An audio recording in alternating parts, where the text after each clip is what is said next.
6-Minute Grammar from bbclearningenglish.com. Hello and welcome to 6-Minute Grammar with me, Rob. And me, Catherine. Hello. Hello. In this programme, we're talking about subject questions. We'll show you what they are and how to make them. And we'll have a quiz to test what you've learned. And we'll finish with a top pronunciation tip. So, let's get started. In everyday English, the words who, what, which and whose are very common in questions. And here's Neil. Hello, Neil. Hello, Catherine. With an example. Who did David meet? Thanks, Neil. Now, the answer could be... David met Victoria. Subject, David. Verb, met. Object, Victoria.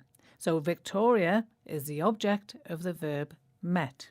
So, in the question, who did David meet? The word who is asking about the object. But we can also use question words to ask about the subject, like this. Who lives in the White House?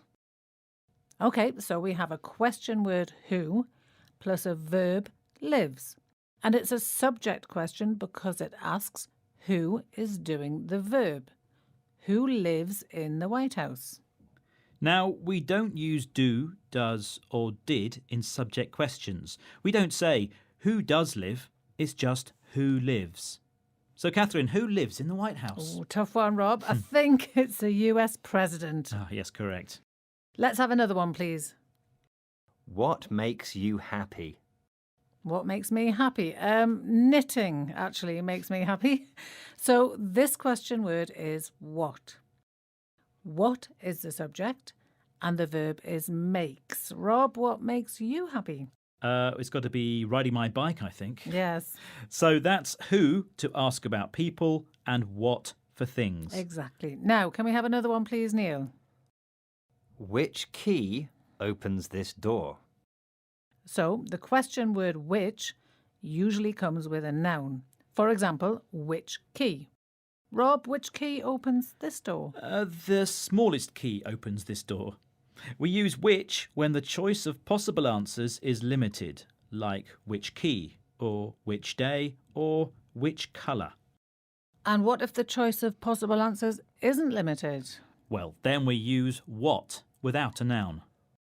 What happened last night? What caused the accident? You're listening To BBC Learning English. And we're looking at subject questions. Neil, can we have one more subject question word, please? Whose story won first prize? The word whose shows that something belongs to someone, and it usually comes with a noun. So, whose story is the subject, the verb is won. Whose story won first prize?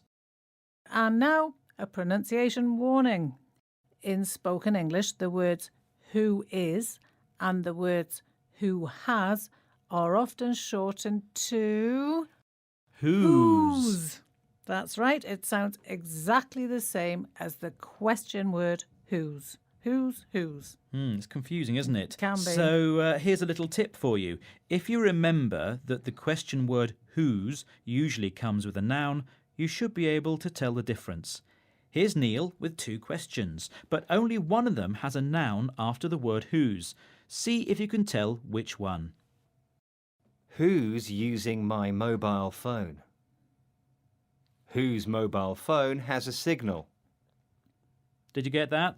The second question had whose plus a noun, so that means it's a subject question. Whose mobile phone has a signal? Top tip, Rob.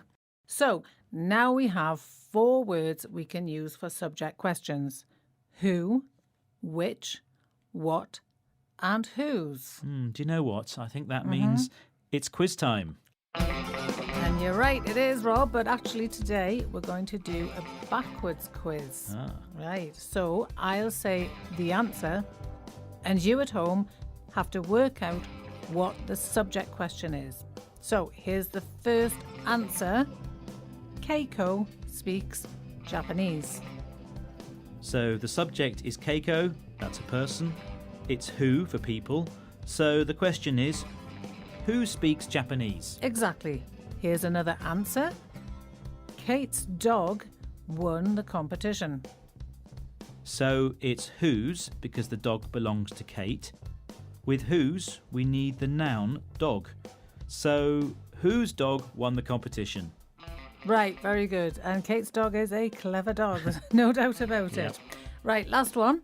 The shop on the corner sells gloves.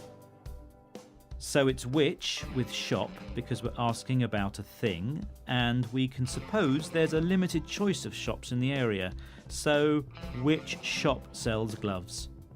So that's subject questions. They don't need the auxiliary do, does or did. But they all start with a question word. Just remember to choose the right one. And there's more about this on our website at bbclearningenglish.com. Join us again for more 6-Minute Grammar. Bye-bye. Bye. 6-Minute Grammar. From bbclearningenglish.com.